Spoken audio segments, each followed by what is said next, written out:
For 6 months, Aaliyah Cooper brought breakfast to an old man every single morning. A peanut butter sandwich, a banana, coffee in a thermos. 6:15 a.m., without fail, at the same bus stop where he slept. She was 22, black, working 2 jobs just to keep a roof over her head. He was 68, white, homeless, telling stories nobody believed. Then one morning, everything changed. 3 military officers knocked on her apartment door at dawn. Dress uniforms. A colonel standing at attention on her cracked doorstep. When Aaliyah opened the door, still in her hospital uniform, exhausted from a double shift, her heart dropped. "Miss Cooper," the colonel said, "we're here about George Fletcher." George. The old man from the bus stop. Her voice shook. "Did something happen to him?" The colonel's face was grave. "Ma'am, we need to talk about what you did for him." 6 months earlier, Aaliyah had noticed him for the first time. She took the number 47 bus every morning at 6:30. The stop was 3 blocks from her apartment, right outside a closed-down laundromat.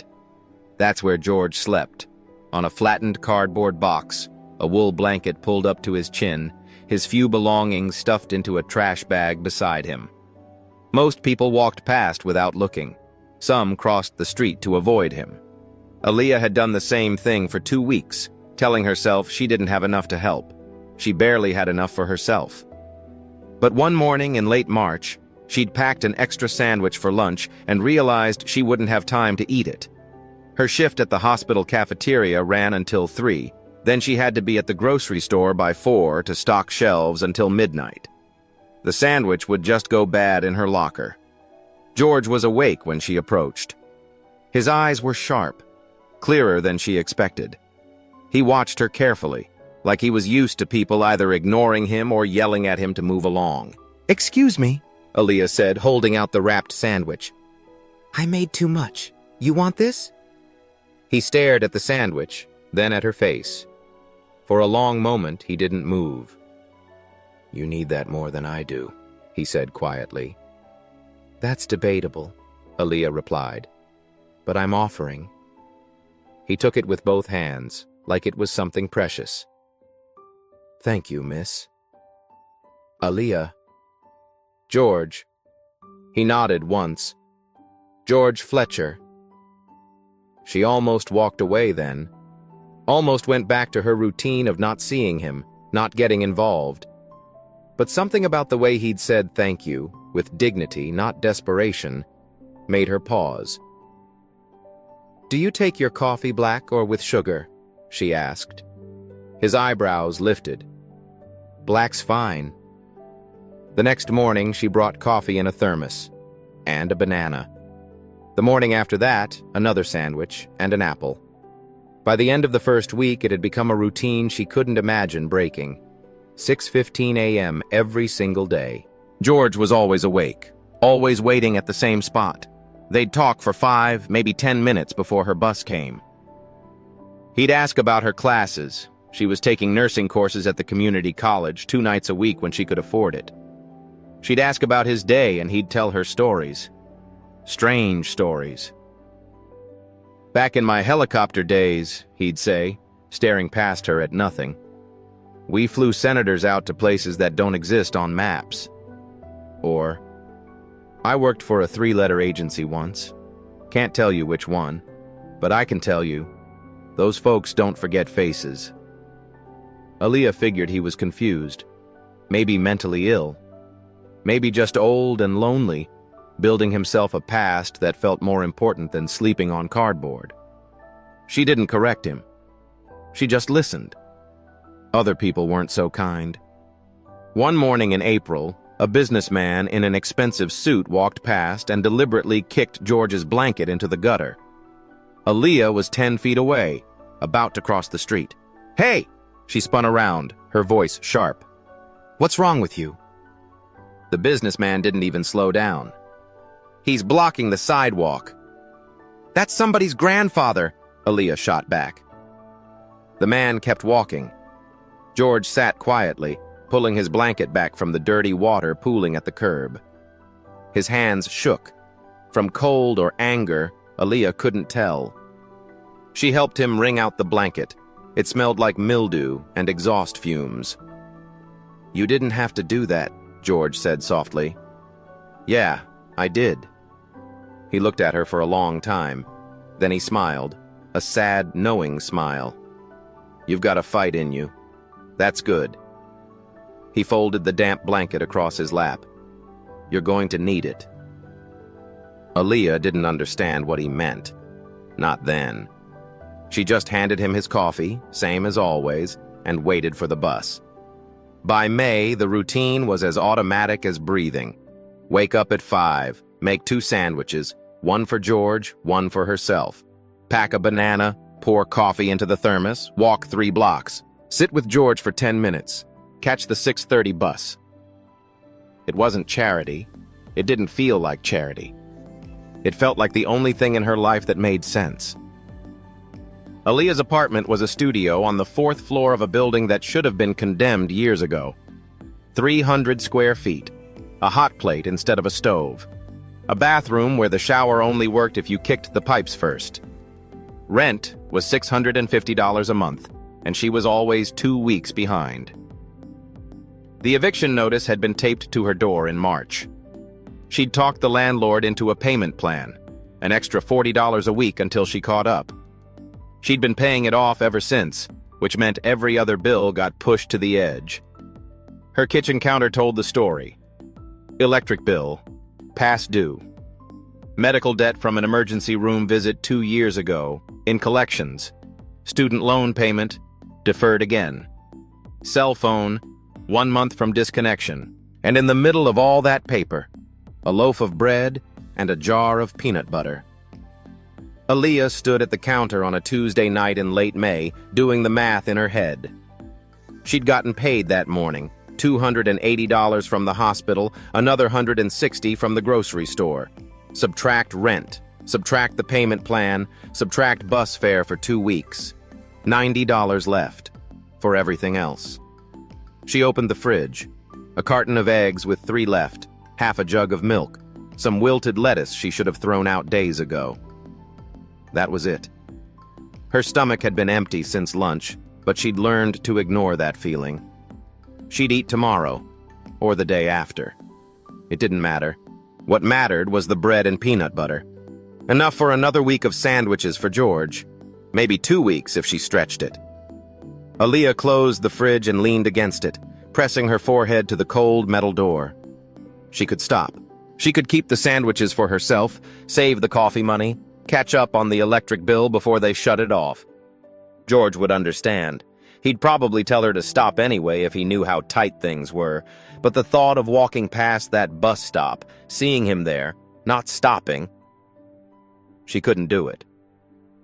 At the hospital cafeteria the next day, Mrs. Carter noticed. Mrs. Carter was the kitchen supervisor, 60-something, Chinese-American, with the kind of sharp eyes that saw everything. She'd worked at the hospital for 30 years and had seen every version of struggling that existed.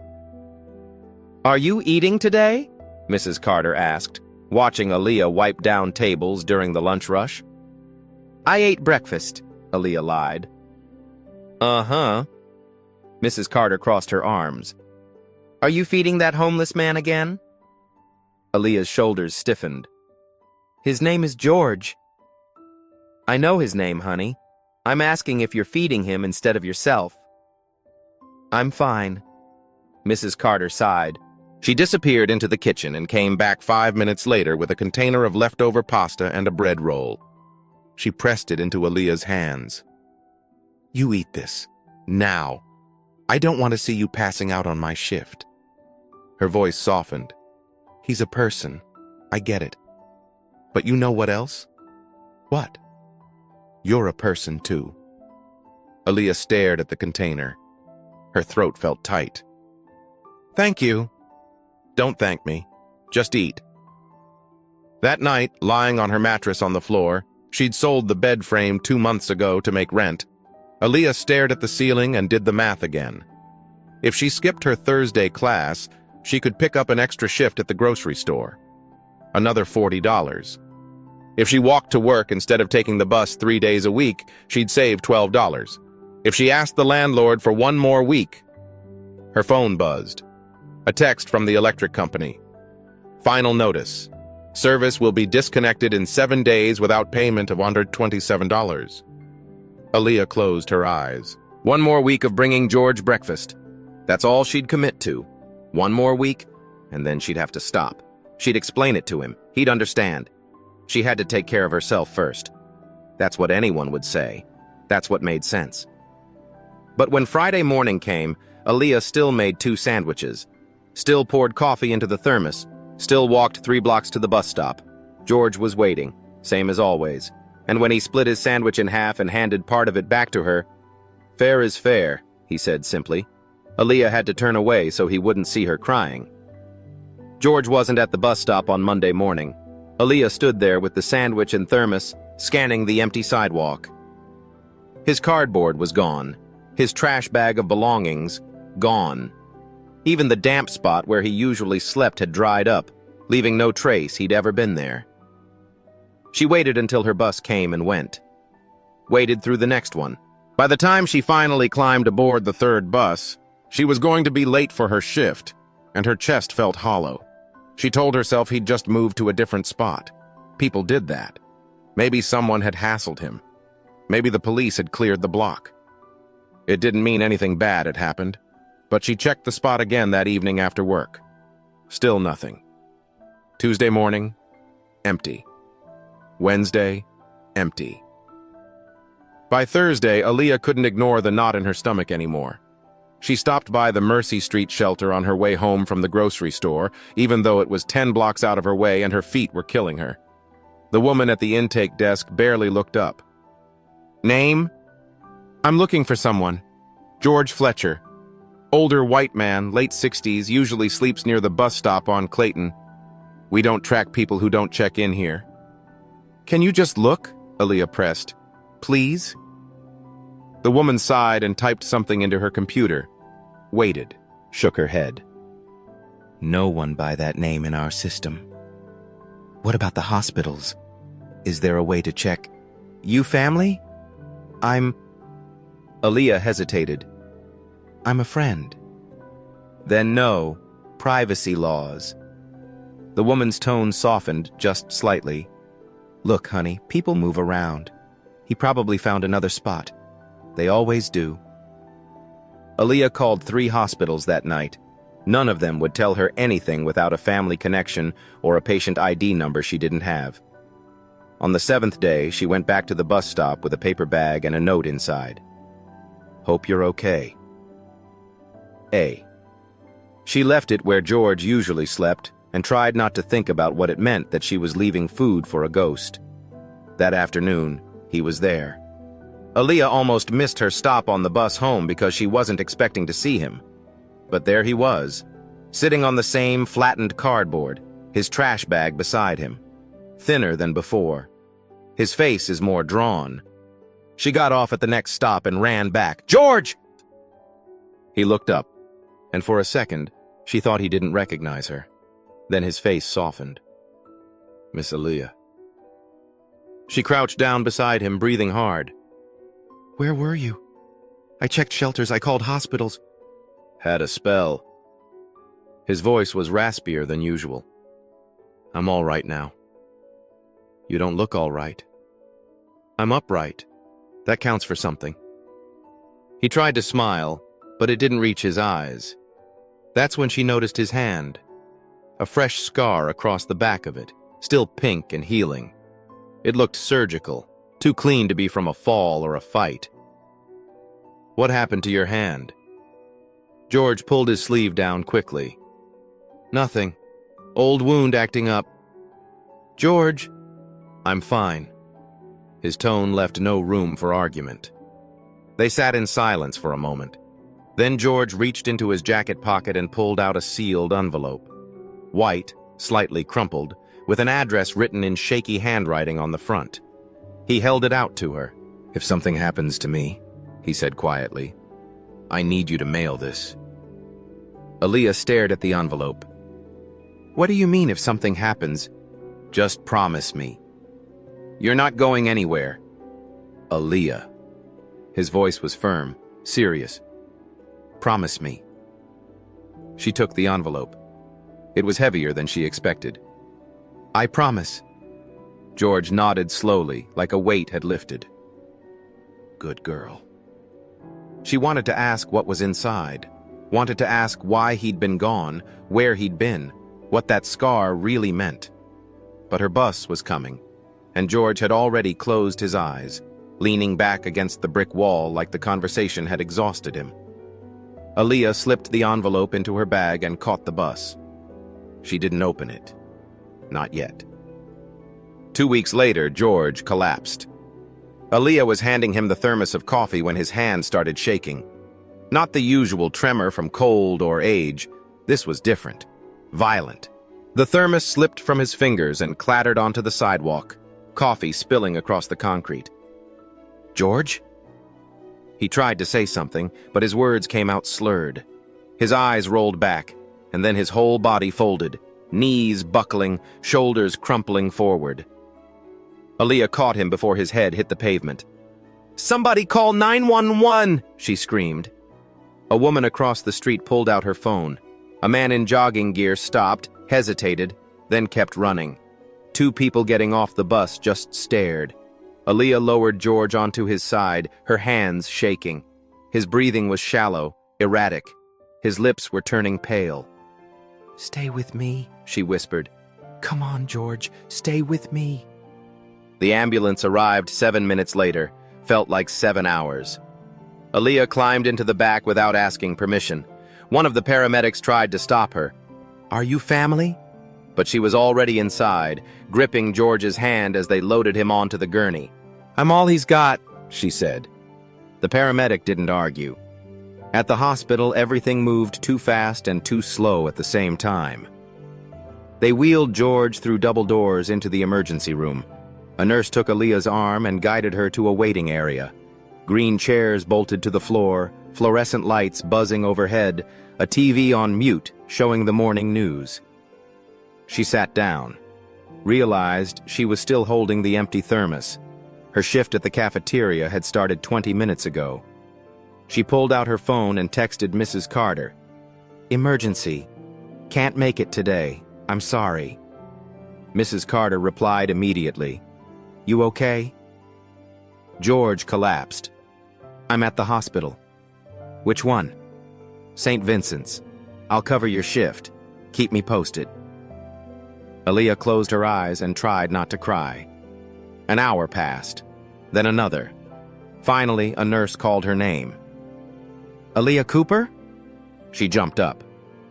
"That's me." The nurse led her to a desk where a woman in scrubs sat behind a computer, looking exhausted and annoyed in equal measure. Her name tag read, R. Williams, patient intake. "You're here for George Fletcher?" the woman asked without looking up. "Yes. Is he okay?" "He's stable. Severe dehydration, possible stroke. We're running tests." She clicked through something on her screen. "But we have a problem. He has no insurance card, no ID, no emergency contact. We need to transfer him to the county overflow." Aaliyah's stomach dropped. "What does that mean?" "It means he'll get care, but not here. County General has space. County General is a nightmare. I've heard the stories. People wait for days." "It's policy," the woman said flatly. "Without proof of insurance or ability to pay." "He's a veteran." Aaliyah's voice came out sharper than she intended. "Check the VA system." The woman finally looked up. "Do you have proof of that?" "No, but then I can't check." "We need documentation. A VA card, discharge papers, something."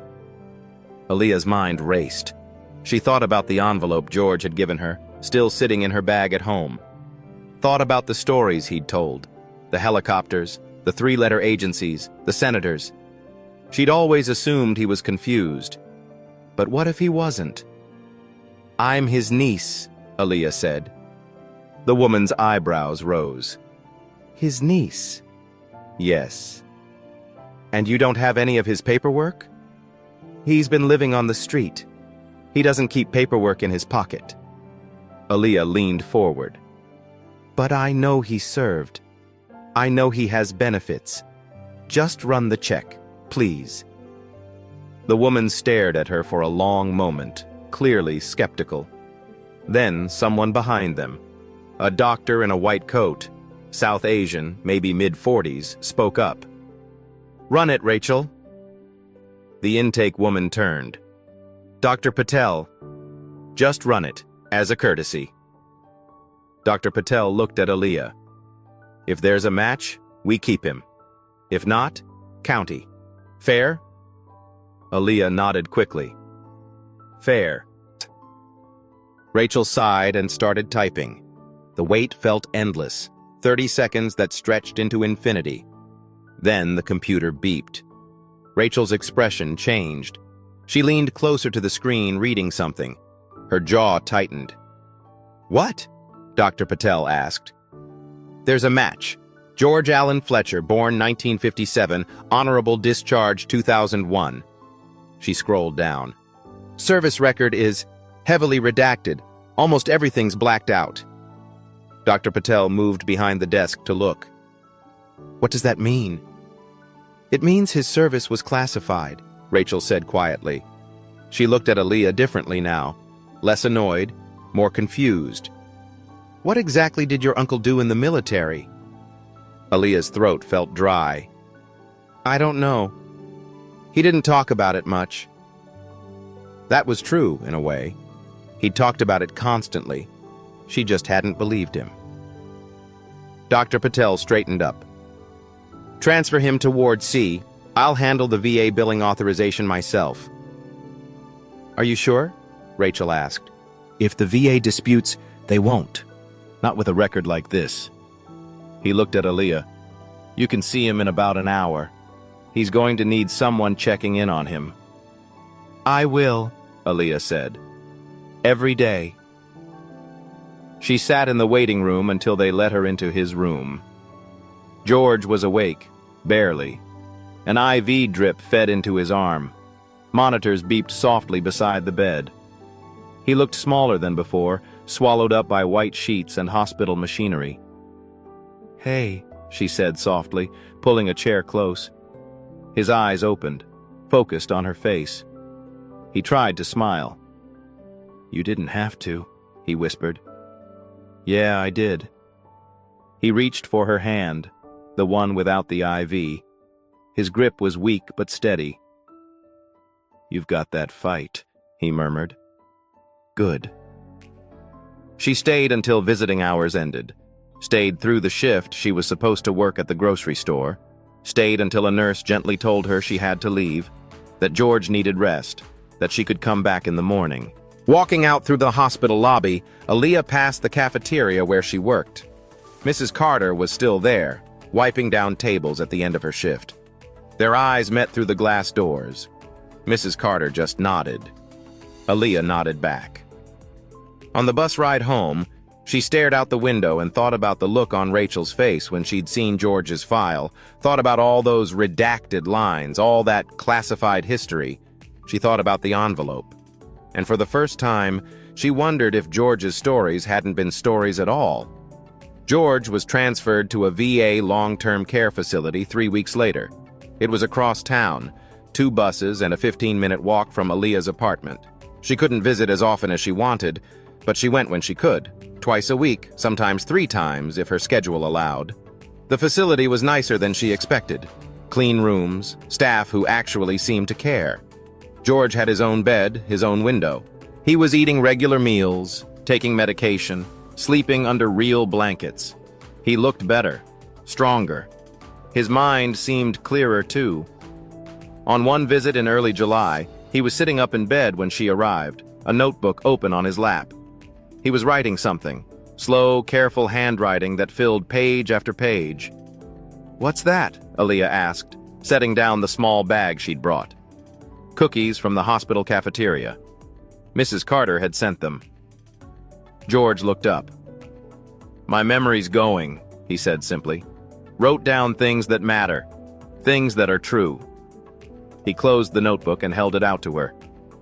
I want you to have this. George, just take it. please." She took the notebook.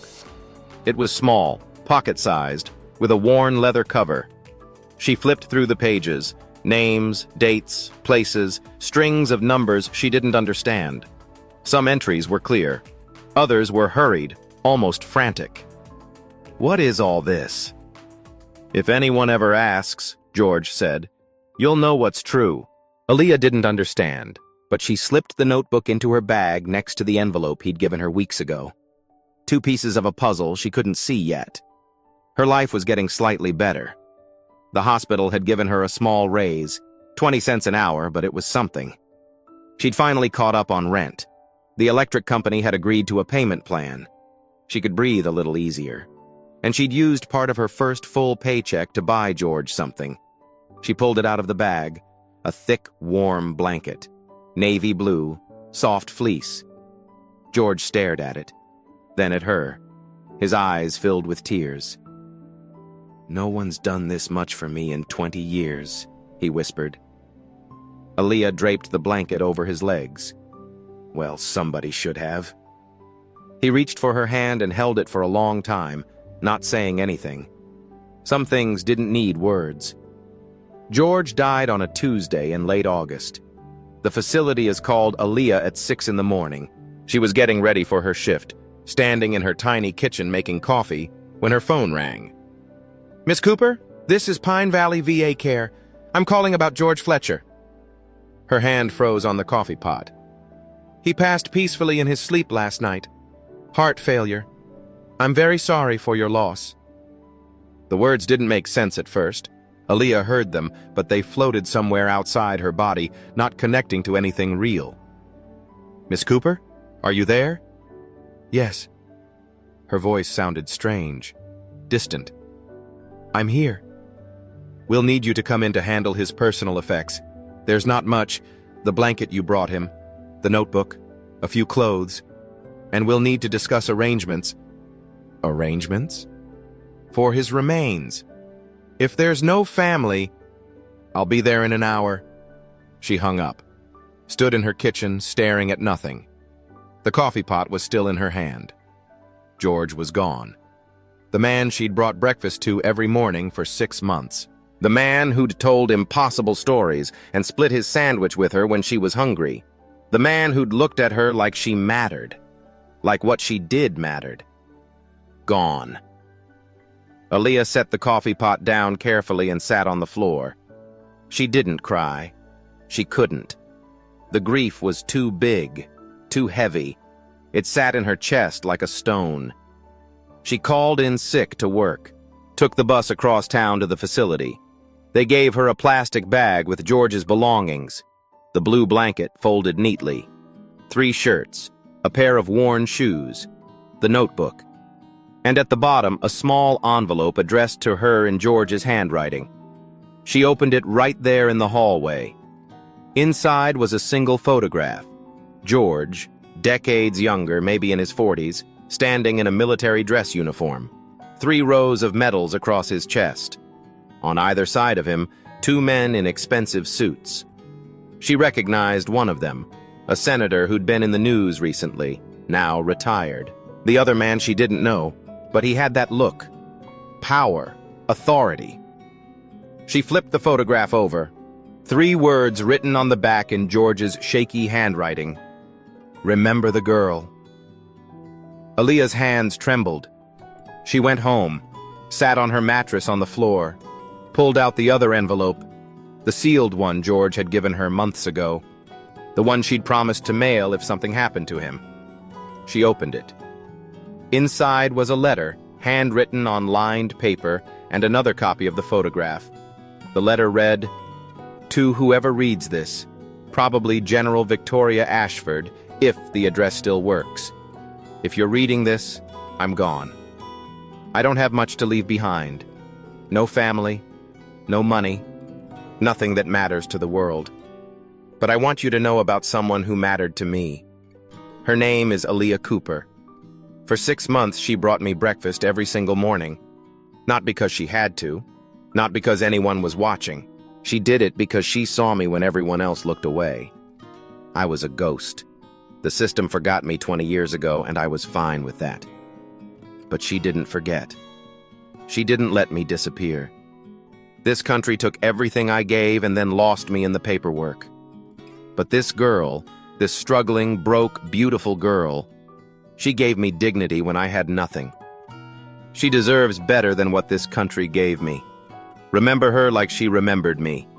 George Fletcher, GS14, retard. Aaliyah read it 3 times. Each time, the words felt heavier. She looked at the address on the envelope. General Victoria Ashford, Pentagon, Office of the Inspector General. George hadn't been confused, hadn't been embellishing. He'd been telling the truth the whole time. The next morning, Aaliyah went to the post office, stood in line for 20 minutes with the envelope in her hand. When she got to the counter, she almost didn't mail it. Almost took it back home and forgot about it. But she'd made a promise. "I need to send this," she said, sliding the envelope across the counter. The postal worker weighed it. $5.60. Aaliyah paid with crumpled bills from her wallet. She watched the woman stamp it, toss it into a bin with hundreds of other letters. It disappeared into the pile like it had never existed. Walking out of the post office, Aaliyah felt hollow. No one was going to read that letter. Even if they did, no one was going to care. George was just another forgotten veteran, another name in a system that had already failed him. His letter would get filed away somewhere, and that would be the end of it. She went to his memorial service that Friday. It was held at the VA facility, just her, a chaplain, and one nurse who'd worked George's wing. No family, no military honor guard, no flag. The chaplain said generic words about service and sacrifice. Aaliyah barely heard them. When it was over, she walked back to the bus stop where she'd met George 8 months ago. Someone else was sleeping there now. A younger man, maybe 30, with a cardboard sign that read, "Hungry anything helps." Aaliyah stood there for a long time, staring at the spot where George used to sleep. Then she went home. 2 weeks passed. She went back to work, back to her double shifts, her night classes, her empty apartment. Life kept moving forward because it had to. She didn't think about the letter, didn't let herself hope it mattered. Until one morning in mid-September, when she heard the knock on her door. It was 6 a.m. She was running late, pulling on her hospital uniform, gulping down instant coffee. The knock was firm, official. She opened the door. 3 people in military dress uniforms stood in the hallway. 1 colonel, 2 junior officers. Their brass buttons caught the dim hallway light. The colonel was tall, white, maybe 55. His face was serious but not unkind. "Aaliyah Cooper?" Her heart hammered in her chest. "Yes?" "I'm Colonel Hayes. These are Officers Martinez and Carter. We're here about George Fletcher." The world tilted. "We need to ask you some questions," the colonel continued. "General Ashford sent us." Aaliyah's voice came out barely above a whisper. "General Ashford?" "Yes, ma'am. She received Mr. Fletcher's letter." He paused. "And she wants to meet you." Aaliyah had never been on a plane before. Colonel Hayes arranged everything. A flight from the local airport to Ronald Reagan Washington National. A car waiting at the terminal. A hotel room in Arlington, small but clean, nicer than anywhere she'd ever stayed. "General Ashford will see you tomorrow morning at 0900, Hayes said as they drove through D.C. traffic. "Pentagon E-ring. Don't worry, we'll escort you through security." Aaliyah stared out the window at monuments and marble buildings. Everything felt enormous, overwhelming, wrong. "Why does she want to meet me?" she asked quietly. Hayes glanced at her in the rearview mirror. "That's her story to tell, Miss Cooper, not mine." That night, Aaliyah couldn't sleep. She lay in the hotel bed, the softest mattress she'd ever felt, and stared at the ceiling, thinking about George. Wondering what she'd walked into, wondering if she'd made a terrible mistake mailing that letter. At 8:30 the next morning, Hayes picked her up. They drove to the Pentagon, Security took 20 minutes. Metal detectors, ID checks. A visitor badge clipped to her borrowed blazer. Mrs. Carter had lent it to her, along with a pair of dress pants that were slightly too long. Aaliyah felt like she was wearing a costume. Hayes led her through endless corridors, polished floors, flags hanging from walls, uniforms everywhere, people walking with purpose, carrying folders, speaking in low, urgent voices. They stopped outside a door marked Office of the Inspector General. Hayes knocked twice. "Come in," a woman's voice called. The office was smaller than Aaliyah expected. A desk, bookshelves, flags in the corner. And behind the desk, a woman in a crisp uniform with 4 stars on her shoulders.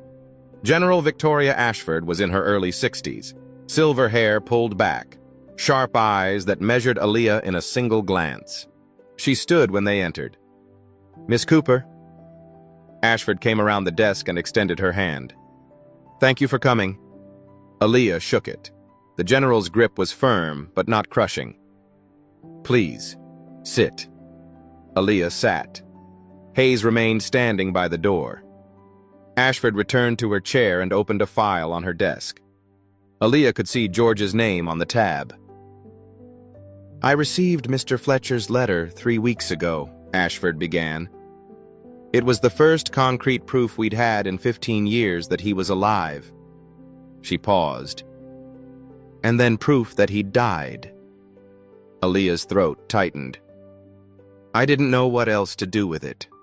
"You did exactly the right thing." Ashford leaned forward.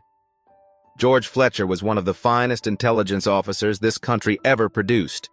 He flew classified missions during some of our most sensitive operations.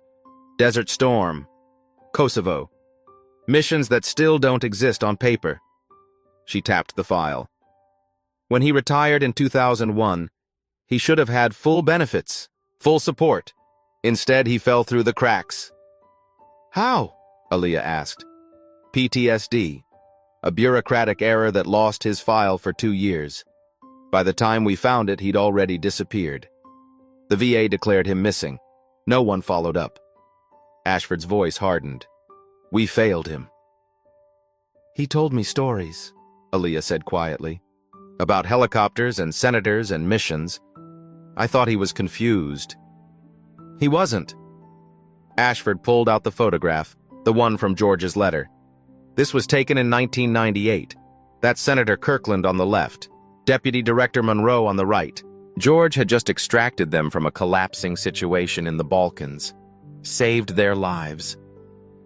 She looked at Aaliyah. "He saved a lot of lives. And then we forgot him." The weight in Aaliyah's chest grew heavier. "I'm conducting an audit," Ashford continued. "Inspector General review of how the VA handles veterans with classified service records.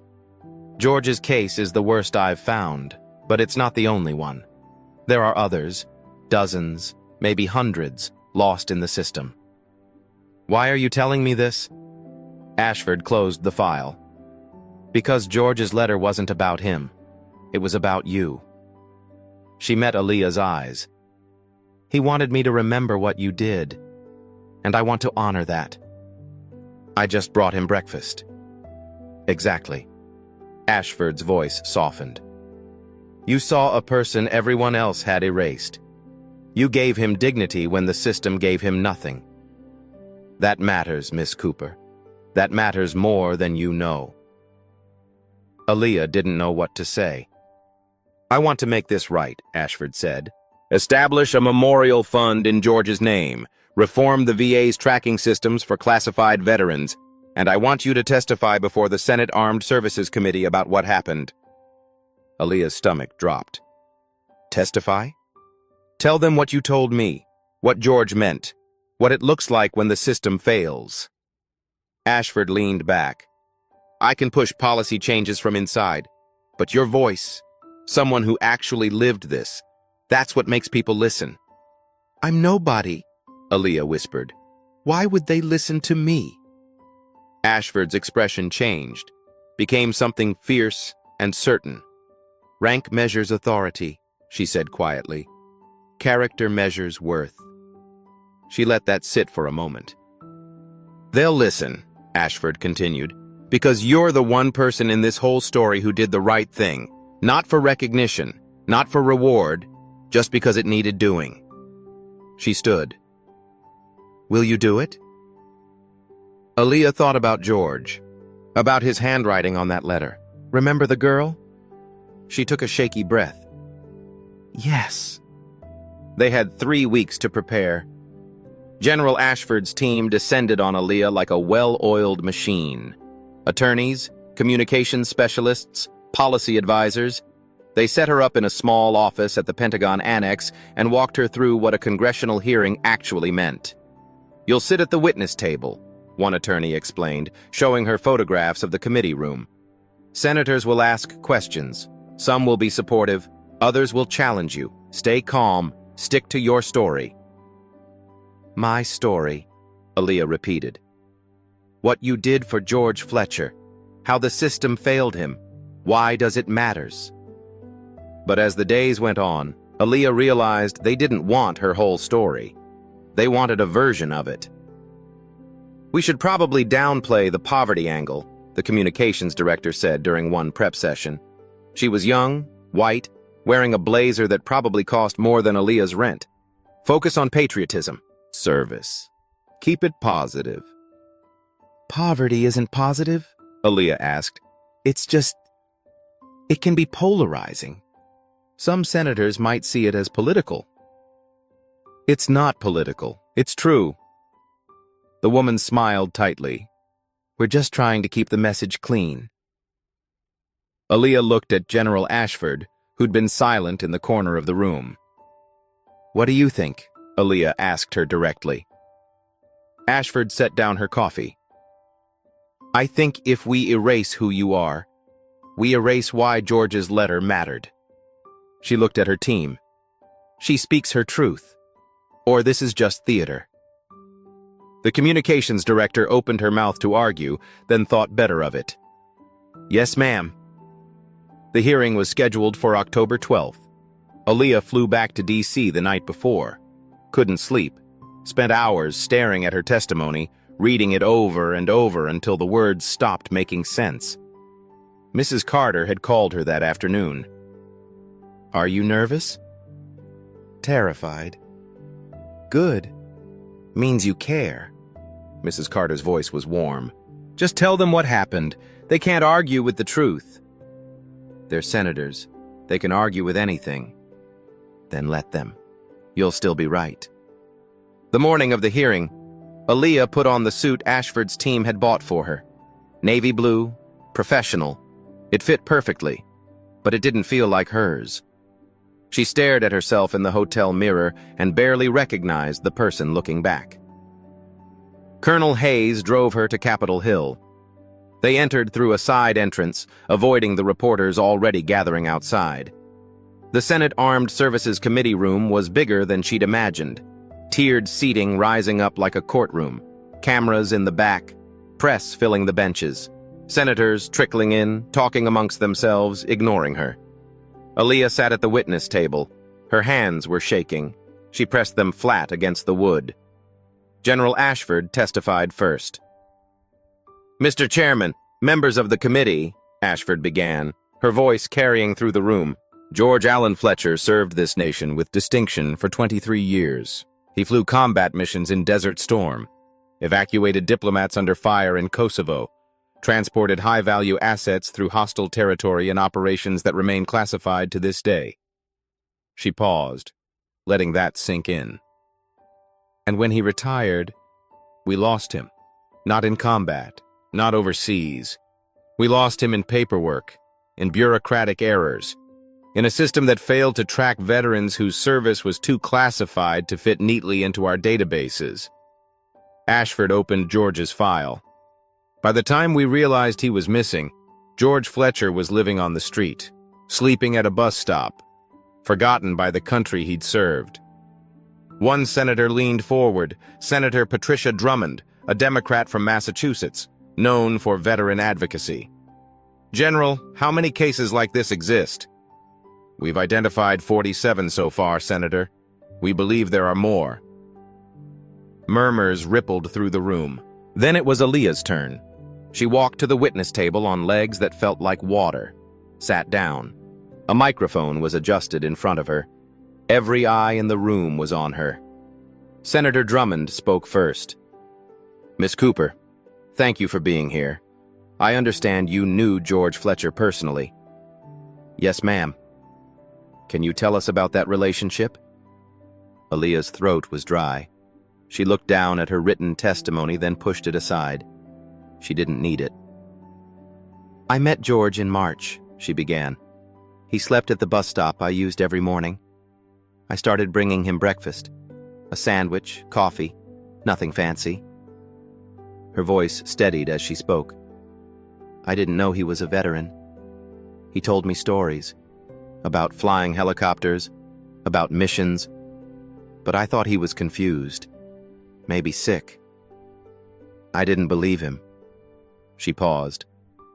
"But I brought him breakfast anyway, because it didn't matter if the stories were true. He was still a person." Senator Drummond nodded. "And you did this for how long?" "6 months. Every single day." "Why?" The question hung in the air. "Because no one else did," Aaliyah said simply. "And because he was someone's grandfather, someone's friend, someone who mattered, even if the world forgot." Another senator spoke up. Senator Robert Gaines, a Republican from Texas. Older, skeptical expression. "Miss Cooper, that's admirable. But we're here to discuss policy. The VA budget is already strained. Are you suggesting taxpayers should fund care for every homeless person in America?" The room went quiet. Aaliyah looked at him, felt something shift inside her. Fear becoming anger, anger becoming clarity. "I'm not suggesting anything about every homeless person," she said, her voice firm.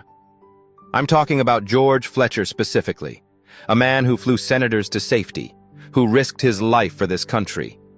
You made him a promise when you sent him into danger." She leaned forward slightly. "I kept my promise with a sandwich. You kept yours with paperwork that buried him." The room went completely silent. Senator Gaines stiffened, opened his mouth, closed it. Reporters in the back were scribbling furiously. Senator Drummond cleared her throat. "Miss Cooper, do you believe the system can be fixed?" "I believe it has to be," Aaliyah said. "Because if we only care about people when we find out they used to be powerful, when we discover they have medals and classified files, then we've already lost." Her voice cracked slightly. "George Fletcher wasn't a hero because of his service record. He was a hero because even when the world forgot him, he still woke up every day with dignity." She looked around the room. "He deserved better. They all deserve better. And if you can't see that, if you need me to sit here and prove that veterans are worth caring about, then I don't know what I'm doing here." No one spoke. Then General Ashford stood. "Mr. Chairman, if I may." The chairman nodded. Ashford stepped to the microphone. "Effective immediately, the Inspector General's office is establishing a dedicated task force for veterans with classified service records. We're allocating $5 million to the George Fletcher Memorial Fund, which will provide emergency support and case management." She looked at Aaliyah. "And I'm appointing Miss Cooper as community liaison. She'll oversee grant distribution and veteran outreach." Aaliyah's eyes widened. "What?" Ashford smiled slightly. "She knows what accountability looks like." The hearing continued for another hour. Questions about implementation, oversight, budget allocation, but Aaliyah barely heard it. When it was over, reporters swarmed her in the hallway. Cameras, microphones, questions shouted from every direction. "Miss Cooper, how does it feel to change policy? Are you going to work with the VA full-time? Do you have a message for other veterans?" Colonel Hayes and 2 other officers formed a barrier, guiding her through the crowd, but one reporter's voice cut through. "How does it feel to be famous?" Aaliyah stopped, turned. "I don't want to be famous," she said quietly. "I want George to be remembered." That soundbite played on every news channel that night. 6 months later, everything had changed, and nothing had changed. Aaliyah still lived in the same studio apartment, still took the same bus to work. But now she worked at the VA hospital 3 days a week as a nurse's aide. She'd finally finished her certification and spent the other 2 days managing the George Fletcher Memorial Fund. The fund had grown beyond what anyone expected. $5 million from the Department of Defense. Another $2 million from private donations after her testimony went viral. They'd awarded grants to 10 organizations in the first round. Homeless veteran outreach programs, PTSD counseling centers, a legal aid clinic helping former service members navigate VA bureaucracy. Aaliyah sat in a small office at the VA hospital and reviewed applications for the second round of grants. 43 requests. She couldn't fund them all, but she'd fund as many as she could. Her phone buzzed, a text from General Ashford. "Good work on the grant selections. Coffee next week?" Aaliyah smiled and typed back, "Yes, I'll bring the sandwiches." She'd become unlikely friends with the general over the past 6 months. Ashford had a brother who'd been a Marine, killed in Iraq in 2004. She understood what it meant when the system failed people. That afternoon, Aaliyah was making rounds when she noticed a young woman sitting alone in the waiting area. Early 20s, brown hair, wearing an army jacket 3 sizes too big. She was staring at the floor, arms wrapped around herself. Aaliyah grabbed 2 cups of coffee and sat down beside her. "Do you take it black or with hope?" Aaliyah asked gently. The woman looked up, startled, then smiled slightly. "Sugar, please." Aaliyah handed her the cup. "I'm Aaliyah. I work here." "Sarah, I'm trying to get my benefits sorted out. They keep telling me to come back, fill out more forms." "What branch?" "Army. Medic. Discharged last year." Aaliyah saw herself in Sarah's exhausted eyes, saw George in the way she held herself, trying to maintain dignity while the system ground her down. "Come with me." She took Sarah to her office, pulled out the notebook George had given her, filled with names and numbers and processes for navigating VA bureaucracy.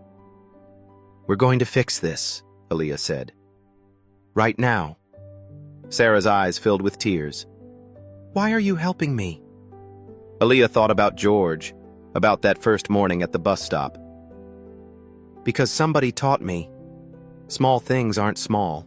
Later that week, Aaliyah stood at Arlington National Cemetery.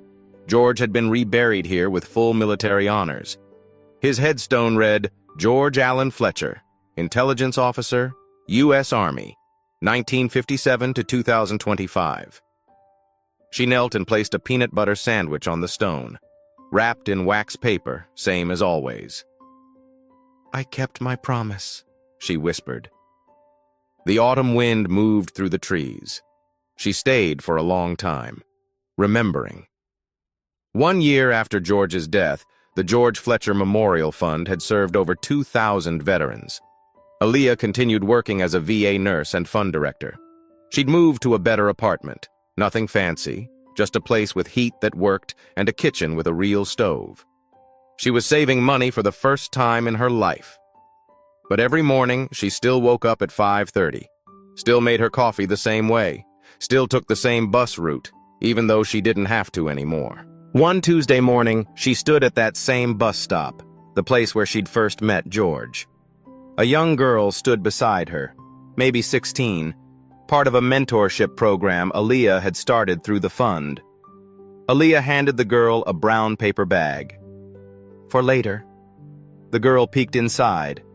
A sandwich, a banana, a bottle of water. "Someone taught me," Aaliyah said quietly, "that small things aren't small." The girl nodded, not quite understanding yet, but she would. The bus pulled up. They climbed aboard together. As the bus rolled away from the stop, Aaliyah looked out the window at the empty sidewalk where George used to sleep. For just a moment, she could have sworn she saw him there, smiling, tipping an invisible hat. Then the bus turned the corner, and he was gone. But what he'd taught her remained. Kindness doesn't need an audience. Fairness doesn't need permission. And opportunity starts with seeing people the world wants to forget. The George Fletcher Memorial Fund has served over 2,000 veterans in its first year. Aaliyah Cooper continues to work as a VA nurse and fund director. In 2026, Congress passed the Fletcher Act, requiring the VA to establish tracking protocols for veterans with classified service records. What small act of kindness will you choose today? Someone near you needs to be seen. Let us know in the comments what you'll do, and don't forget to like and subscribe if this story moved you. Your engagement helps us share more stories that matter. At Black Voices Uncut, we don't polish away the pain or water down the message.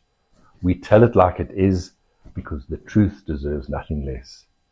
If today's story spoke to you, click like, join the conversation in the comments, and subscribe so you'll be here for the next Uncut Voice.